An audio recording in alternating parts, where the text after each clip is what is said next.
Hello, this is Frank Delbenny's now speaking. I'm going to talk about the rewards that this program gives to the students. As a fellow teacher, you could see that all these mentally stimulating diversions, aka quizzes, are very good for the students to use.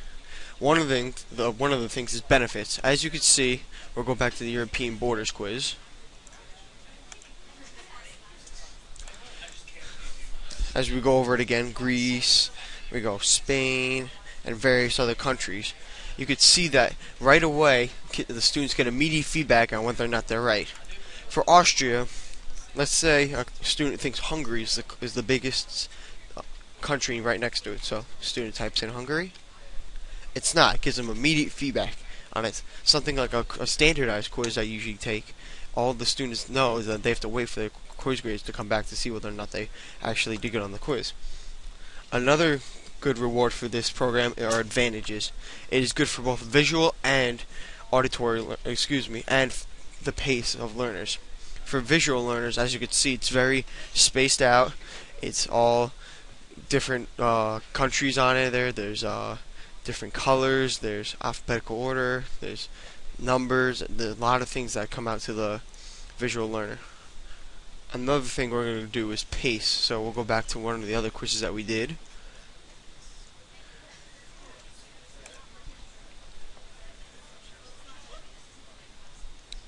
Again, as you can see for the visual learner, it separates all all 6 of these out into different continents, so it's very easy for the student to learn. And the pace, right here, is a key point for me, the 6 minutes. As you can see, each student gets a valuable amount of time to do what they have to do on this quiz. So, as you can see, we'll do USA, we'll do Mexico, back to what Anthony did, we'll go Brazil, Argentina. And as you can see, students, if they were struggling on maybe finding one of the countries in each one, they could do the ones they know quickly and then take the amount of time they need on the other countries that they need.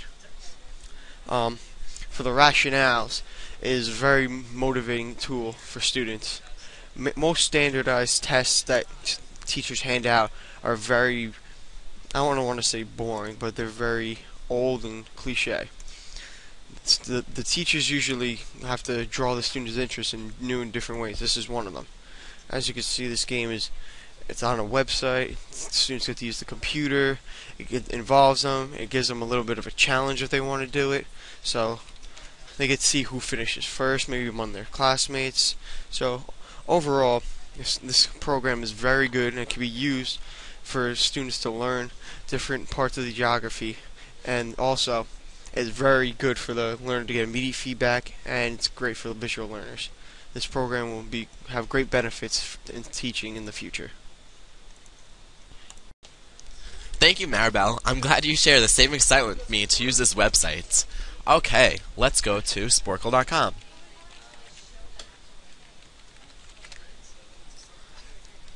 As you can see, even on the top of the webpage, it says mentally stimulating diversions. And basically, you could see all the different categories of quizzes that you could take. Today, we're going to use the geography quizzes. Right away, you see how organized the site is, with all the different quizzes labeled on the right side, and they're all in alphabetical order. You could also notice through all the different titles that there's different levels of how complex each is. So it's for all levels of education. The first quiz we're going to take is European Borders.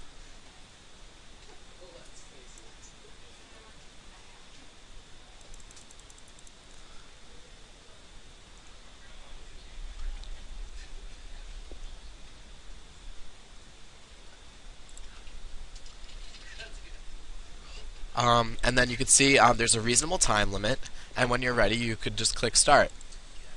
And as some may know, the longest border with Albania is Greece, and you basically just keep going down the website and fill in the answers. And some who may not know what the longest border with Austria is, they could always skip it and just move on to the next one. And basically, when you fill out all the ones that you could think of, you could click give up, and it gives you all the answers. And this makes sure that students get to see what they got wrong, and it really is a great learning tool. Another quiz that we're going to take is largest countries by continent. Maybe we'll find this one a little quicker.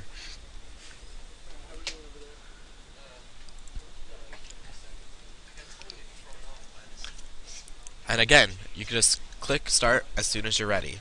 And what is also great about this quiz is it highlights on all different areas of the world, so students have a diverse range of where they learn. Like South America, for example, is not always used as examples in history classes, so this makes sure that people really learn about all different areas of the world. Brazil, Argentina, maybe Chile is one of them. I guess it's not. So I'm sure we'll just move on to another country, and all students can do this. The third quiz that we're going to use is World's Biggest Economies, and this is great for high school economics classes. And when you click start, people would assume USA is one of the top runners. Everyone knows that China is up there. People may assume that Canada is probably in the top 3, but bam, you see it's not. So it gives students like a wide range view of where everything's laid out. I'm going to pass it over to Frank now. Introducing Geography to Global Studies Using Technology by Anthony Marinaccio, Frank Del Bene, and Maribel Palafox. Today we will be explaining how to use sporcle.com. This software is useful because it's easy to use in a classroom, and it also focuses on the means of presentation, expression, and active engagement. Now let's pass it on to Anthony for further explaining.